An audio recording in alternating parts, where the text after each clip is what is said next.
দ্বিতীয় শ্রেণীর ছাত্রছাত্রীরা, আজ আবার নিয়ে এসেছি আরও একটা মডেল ইংরাজির প্রশ্ন তোমাদের করে দেখাবো।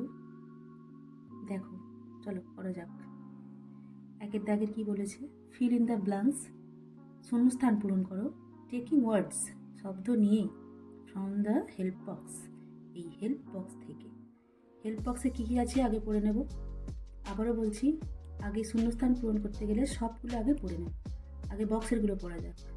নড, নড মানে নাড়া, এদিক ওদিক, সব মাথা নাড়ার ক্ষেত্রে এটা ব্যবহার হয় বেশিরভাগ। টাচ মানে স্পর্শ করা। স্ট্যান্ড মানে দাঁড়ানো। টেস্ট মানে স্বাদ গ্রহণ করা। দেখো, এর দাগে বলেছে I dash with my tongue, আমি আমার টাং, জিভ দিয়ে কি করি?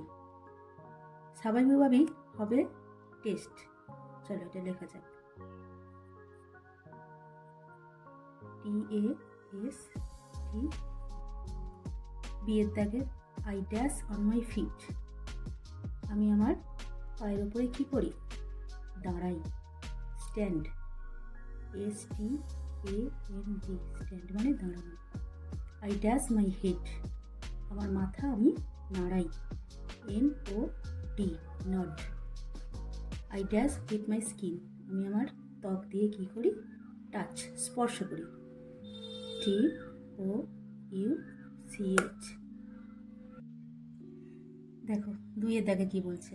ফিল ইন দ্য ব্ল্যাঙ্কস, আবারও শূন্যস্থান পূরণ করো। উইথ অ্যাপ্রোপ্রিয়েট আর্টিকেলস, সঠিক আর্টিকেল দিয়ে। আর্টিকেল মানে তোমরা জানো AN আর দিকে আর্টিকেল বলা হয়। AN আর দি, এই তিনটিকে একসাথে আর্টিকেল বলা হয়। তো এই তিনটে দিয়েই পূরণ করতে হবে। দেখো, এর দাগে দ্যাট ইজ ড্যাশ সান, এখানে দি সান হবে, সূর্য একটাই আছে তাই দি সান, ওই হয় সূর্যটি। বিয়েরটা দিস ইজ ড্যাশ এক্স, এই এক্স শব্দটি ভাওয়েল দিয়ে শুরু হয়েছে, আর ভাওয়েল থাকলে তো তোমরা জানোই এ বসবে না, অ্যানই বসবে। দিস ইজ অ্যান এক্স, এই হয় একটি কুড়ুল। সিয়েরটা দিস ইজ ড্যাশ হাউস, এই হয় একটি বাড়ি। এইচটা হলেও ভাওয়েল নয়, কনসোন্যান্ট, তাই এ হবে। ডিএরটা that is dash honest man, এখানেও এইচ আছে কিন্তু এটা ব্যতিক্রম। এখানের এইচের উচ্চারণ অয়ের মতো, মানে স্বরবর্ণের মতো, মানে ভাওয়েলের মতো, তাই এখানে অ্যান বসবে। An honest man. দেখো, তিনের দাগের রিয়ারেঞ্জ মানে সাজাও দ্য লেটার্স, অক্ষরগুলোকে। অ্যান্ড এবং মেক, তৈরি করো মিনিংফুল ওয়ার্ডস, অর্থপূর্ণ শব্দ। কি বলেছে দেখো, DMNOAEB, এটা খুবই পরিচিত একটা শব্দ, তোমরা জানো এটা হবে অ্যাবডোমেন মানে তলপেট। ABDOMEN, abdomen.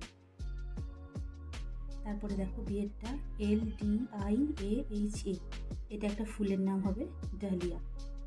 DAHLIA।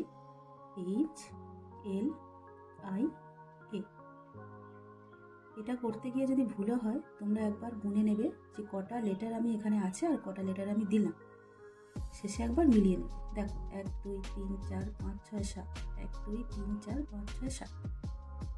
আবার এখানে 1 2 3 4 5 6, 1 2 3 4 5 6। দেখো, এবার চারেরটা match column A with column B, column এর সাথে কলাম B ম্যাচ করতে হবে, মিল করতে হবে। কি বলেছে দেখো, আগে সবগুলো পড়ে নিই। 28 ডেজ মানে 28 দিন। জুলাই অ্যান্ড আগস্ট, জুলাই এবং আগস্ট মাস। হোয়াইট ক্লাউড, সাদা মেঘ। লাইট রেন, হালকা বৃষ্টি। ফেব্রুয়ারি অ্যান্ড মার্চ, ফেব্রুয়ারি এবং মার্চ মাস। এবার এগুলোর সাথে এদিকে কি কি আছে দেখা যায়। আর্লি অটম, শরৎকাল। স্প্রিং মানে বসন্তকাল। মনসুন মানে বর্ষাকাল। ফেব্রুয়ারি, ফেব্রুয়ারি মাস। এখানে একটাই মাসের নাম আছে, তিনটে ঋতুর নাম আছে। আবার দেখো এইদিকে এগুলো, এখানে দিনের কথা আছে 28 দিন, তাহলে এটা সম্ভবত নয়, একদম কারেক্টলি এখানেই হবে ম্যাচ। 28 ডেজ ফেব্রুয়ারি মাসেই হয়, লিপ ইয়ার ছাড়া। জুলাই অ্যান্ড আগস্ট, আর আছে white cloud, light rain, February and March. আমি শেষেরটা আগে করবো। ফেব্রুয়ারি অ্যান্ড মার্চ স্প্রিং, বসন্তকাল। দেখো হোয়াইট ক্লাউড সাদা মেঘ আর হালকা বৃষ্টি কিন্তু শরৎকালে দেখা যায়, শরতের আকাশে সাদা মেঘ, এটা হবে এখানে। আর জুলাই অ্যান্ড আগস্ট এই সময় প্রচুর বৃষ্টি হয়, তাই এটা মনসুন, বর্ষাকাল। 5 দাগে দেখো, answer the following questions in one word, মানে নিচের প্রশ্নগুলোর উত্তর দাও একটা শব্দে।